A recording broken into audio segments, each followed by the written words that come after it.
The sky above the colony planet was a dull steel gray, pierced only by the streaks of distant spacecraft. Mira stood on the edge of her small apartment balcony, holding Lyra close.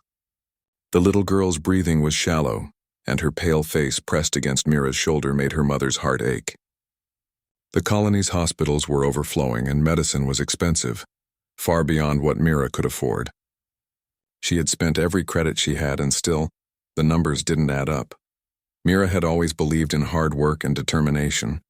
She had done her best to protect her daughter, to shield her from the dangers of their harsh world. But now, faced with the reality of Lyra's illness, she felt powerless. She walked back into the cramped apartment, her mind racing. Lyra lay on a makeshift bed, wrapped in a thin blanket, and Mira's fingers brushed the little girl's hair. The girl stirred, looking at her with tired eyes. "Mom, does it hurt?" Lyra asked softly. Mira shook her head, forcing a smile. "Not much, love. You just need to rest." She kissed Lyra's forehead and stepped back, knowing the truth was far worse. The medicine she needed was controlled by the wealthiest humans in the sector.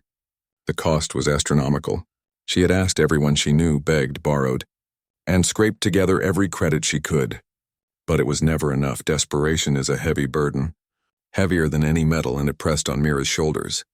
That evening, she wandered the crowded market streets of the colony. The air smelled of recycled metal, oil, and alien spices. Everywhere she looked, she saw people haggling, fighting for scraps, or working in conditions that would make most humans shiver. At the edge of the market, a holographic sign shimmered. Contracts available, wealth and safety for sacrifice. Mira's stomach tightened. She knew what this meant. The contracts were a way for the powerful to acquire labor, companionship, or something they called assistance from those desperate enough to give it. Some called it slavery. Others called it opportunity. For Mira, it was the only chance to save her daughter. That night, after Lyra fell asleep, Mira made her decision. She would sign the contract. Her body, her freedom, would be exchanged for the medicine that could save Lyra. She didn't know the human who would take her, but she clung to one hope. Her daughter would live. The process was cold and impersonal. Mira was guided to a massive orbital station that hung in the planet's orbit like a jewel. The station was pristine, shining with white lights, a stark contrast to the worn and dusty streets of the colony below. She was led through hallways that hummed with energy, past humans and aliens moving in precise patterns, all with the same look of purpose. When she finally entered the room where her contract would be finalized, she met Kale. He was taller than most humans, with sharp features softened by a calm, steady gaze. He did not smile, but his eyes held a warmth that surprised her. Mira expected arrogance, cruelty, or a sense of ownership, but she found none of it. "You must be Mira," Kale said, his voice even and firm, but not harsh. "I understand why you're here." "I also understand what you're giving up." Mira froze. She had expected cold words, commands, or a dismissive attitude. Not this. She found herself unable to speak, swallowed by a wave of conflicting emotions. Fear, hope, and disbelief. Kale continued, "I will provide what you need for your daughter. You will have safety, respect, and autonomy while you are here. You are not my property. You are making a difficult choice, and I will honor that choice." Mira blinked, trying to process his words. He was giving her options, respect. This was not what she had imagined. In her mind, she had prepared for cruelty and submission, for the fear of every day being spent under someone else's command. But Kale's calm demeanor, his respect for her as a person, was a shock. The next days were strange and disorienting. Mira was given quarters of her own, modest but comfortable. She was provided with food, medical attention, and access to communication devices. Kale did not demand her loyalty or obedience. Instead, he asked her questions about her life, her thoughts, and her dreams. Mira, wary at first, slowly began to speak. She told him about Lyra, about the struggles of their colony, and about the love that had driven her to this choice. Kale listened without judgment, only offering understanding and occasional advice. One evening, as Mira prepared a small meal in her quarters, Kale appeared in the doorway. "I thought you might like some company," he said, carrying a tray of food. Mira stiffened. She had grown used to solitude, to being invisible in a world that did not care for her. But there was no menace in his presence. "Thank you," she said quietly, unsure of what to expect. They ate in silence for a while. the hum of the station outside the window their only background noise. Then Cale spoke. You did what most would not. Sacrificing your freedom for your child shows courage I admire. It is rare to see such selflessness. Mira looked down at her hands. She had never thought of herself as brave. She had only acted out of desperation, fear, and love. I didn't have a choice, she admitted. I couldn't let her die, Cale nodded. Sometimes the right choice is also the hardest. You should be proud of yourself. For the first time since arriving, Mira allowed herself a flicker of hope. Perhaps she had not only saved her child, but maybe in this strange and alien place, she could find something else. Safety, dignity, maybe even trust. The days turned into weeks. Mira spent her time learning about Cale's world, observing how he managed the station and treated those under his care. Unlike the corrupt leaders of her colony, Cale was fair, compassionate, and intelligent. He encouraged Mira to speak freely, to explore her interests, and even offered to teach her aspects of human science and technology. One day, as Mira helped tend to the station's small hydroponic garden, Cale approached her with a gentle question. Would you like to see your daughter? Mira's heart leapt. Though Lyra was being cared for with the best medical technology, the distance was unbearable. Yes, she whispered. Kyle led her to a secure viewing chamber. Through a transparent wall, Mira saw Lyra laughing with medical staff playing with small robotic toys. The child looked healthier, stronger, and full of life. Mira's chest tightened and tears pricked her eyes. She realized that her choice, her sacrifice, was already saving her daughter. As Mira watched, Cale stood beside her quietly. She is strong because of you, he said. Never forget that. Your courage gave her this chance. Mira swallowed, overwhelmed by gratitude and something new. Trust. She looked at Cale, her mind racing. For the first time, she wondered what it would be like, not just to survive, but to live.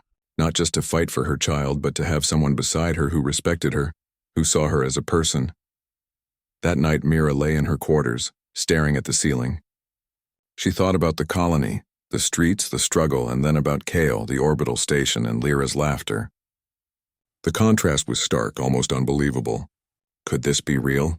Could humans, whom she had only known as outsiders and sometimes oppressors, truly care in this way? The answer came slowly, like dawn breaking over the horizon.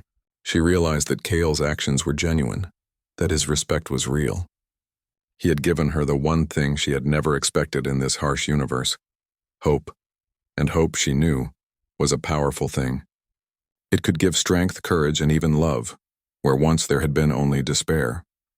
Mira closed her eyes, letting the unfamiliar warmth of trust and gratitude fill her.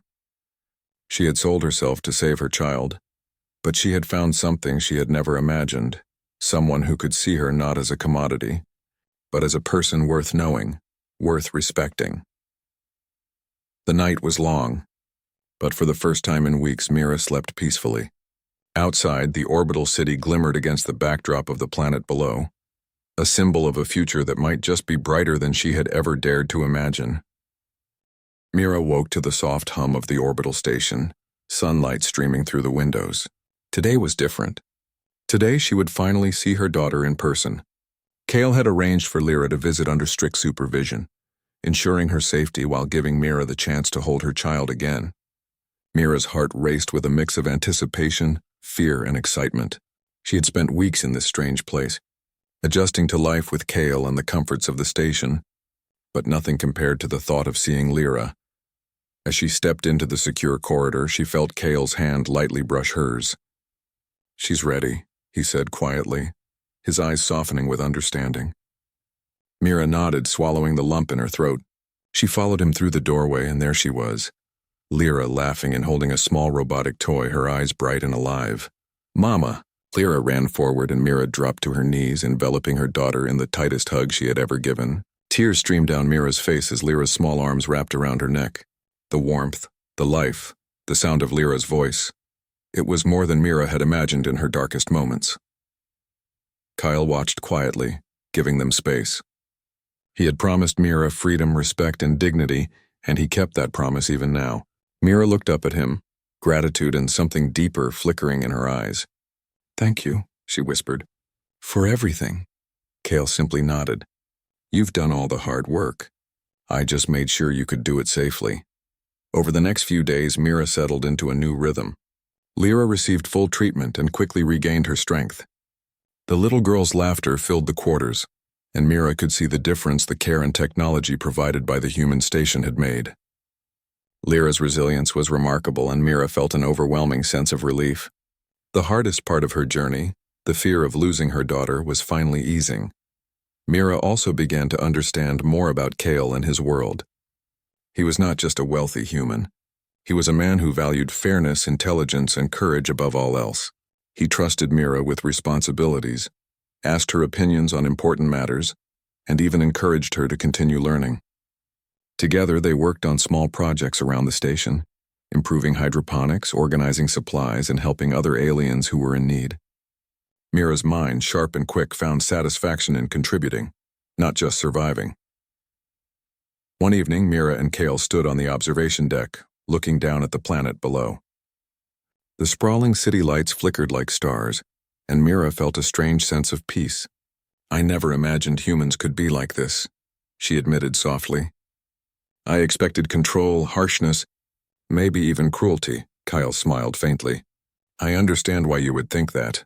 But not all humans are the same, just as not all aliens are the same. We all have choices. You made the right one, and I respect that." Mira considered his words, realizing how much trust she had come to place in him. She had feared the worst, but Kale had shown her kindness, patience, and respect at every turn. Slowly, she began to feel a connection, not just as a protector, but as someone who could truly understand and care for her. Their growing bond did not go unnoticed by others on the station. Some aliens whispered about the unusual relationship, some humans were curious and some were skeptical, but Kale paid no mind to gossip. His focus was on ensuring Mira and Lyra were safe, respected, and thriving. One day, a crisis struck the station. A transport vessel carrying vital medical supplies was sabotaged by a group seeking to profit from the colony's desperation. Without the supplies, Lyra and many others would suffer. Mira immediately sprang into action, using her knowledge of the station and quick thinking to help Kyle track the saboteurs and prevent further damage.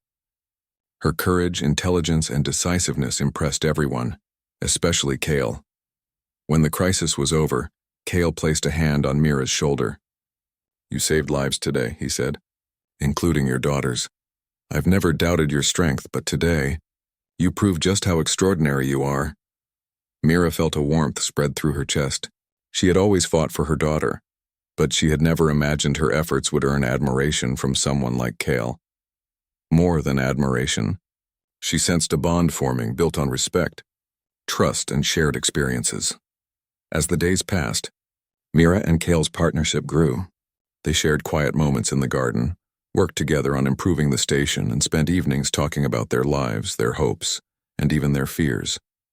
Mira began to see Kale not just as her benefactor, but as a friend, a mentor, and someone she could rely on.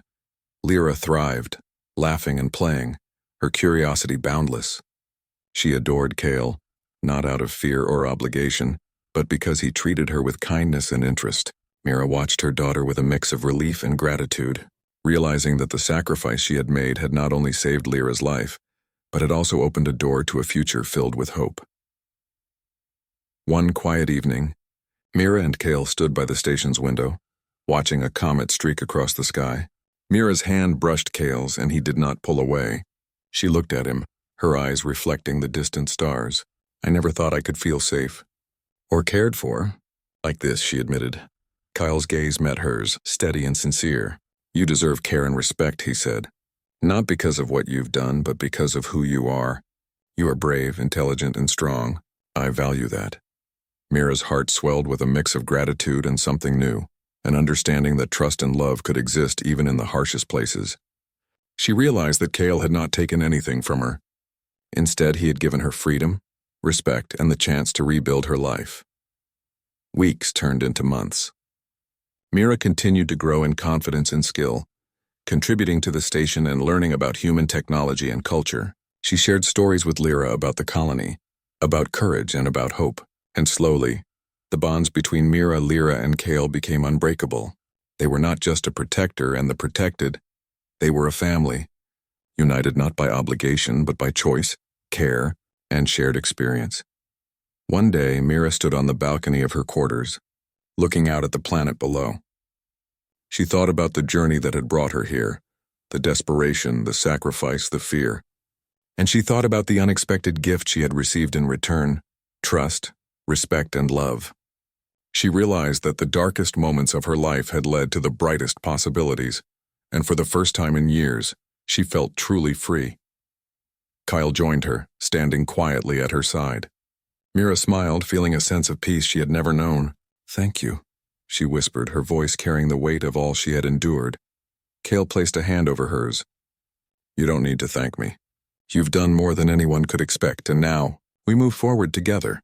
Mira looked at Lyra, who ran across the garden below, laughing with unrestrained joy. She knew that her daughter was safe, healthy, and happy, and she knew that she herself had found something she never thought possible: a life where she could not only survive, but thrive alongside people who truly valued her. In that moment, Mira understood that her sacrifice had not been in vain. She had sold herself to save her child, but in return she had gained more than survival. She had gained family, hope, and a chance at genuine happiness. And as the stars shone above the orbital city, Mira, Kale, and Lyra stood together, facing a future full of promise, their hearts bound by love, courage, and the unbreakable bonds they had forged.